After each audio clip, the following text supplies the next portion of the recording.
Today we are making the 1,000 layer potatoes, and these things are absolutely unreal. Wow, wow, wow.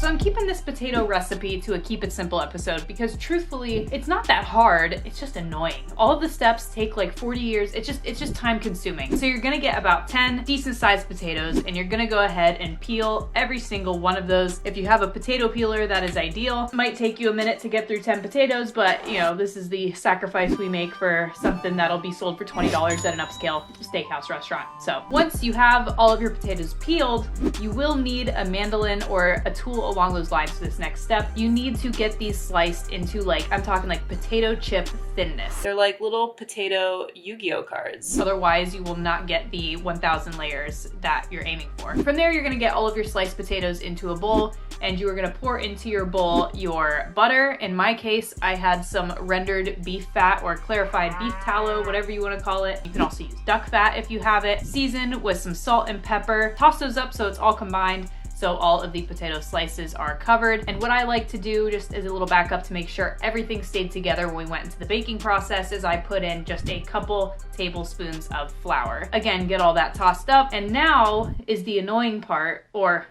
one of the annoying parts. I got an 8x8 baking pan. You're gonna line it with some parchment paper, and all the recipes are gonna tell you to do like one layer at a time, but by the time I started this recipe, it was 10 o'clock at night. I wasn't doing that. Like, I already had a 3-hour baking time ahead of me. I was not gonna sit there into the no. I was neat as possible about it. It's not like I just shoved everything in there all curly like and everything. I made it as flat as possible. You are going to cover it with tin foil, and you are gonna put it into a 300-degree oven for 3 hours. Once those are done and you have checked for their doneness, you can literally just take a toothpick and just check. And then you're gonna remove the tin foil once they're out of the oven. You are gonna line another piece of parchment paper on top, and then you are gonna get something heavy and weighted to put on top of this parchment paper, because we're gonna put these in the fridge to sit overnight and re-solidify, and we just want all of those layers pressed down as much as possible so everything is like a tight potato cake. We're gonna bring them out the next day and do our best to get out our potato cake from its 8x8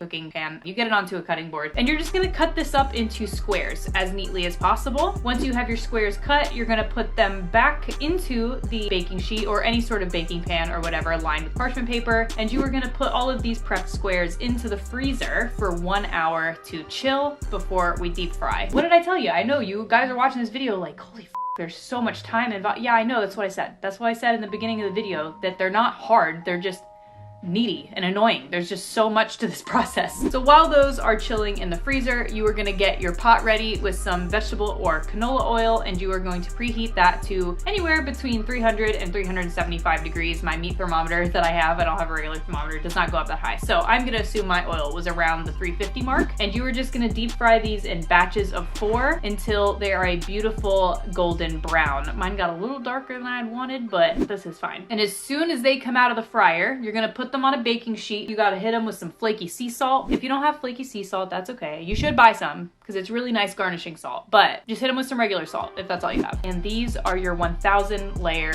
potatoes. And they're incredible. They're delicious, they're beautiful, they're a little bit of a showstopper. It was fun to say I did, and they are delicious. I will give them that. I would say go ahead and do it. Say you did it, you know, say you did it at least once, and you can impress all your friends. They'll think you're some gourmet chef or something, which, you know, you are. Be sure to like this video, and you know what else would be appreciated is a subscribe. Join the fun. Thank you so much for watching. Appreciate the support. Comment below what other whatever you want me to make next, and I will see you next time.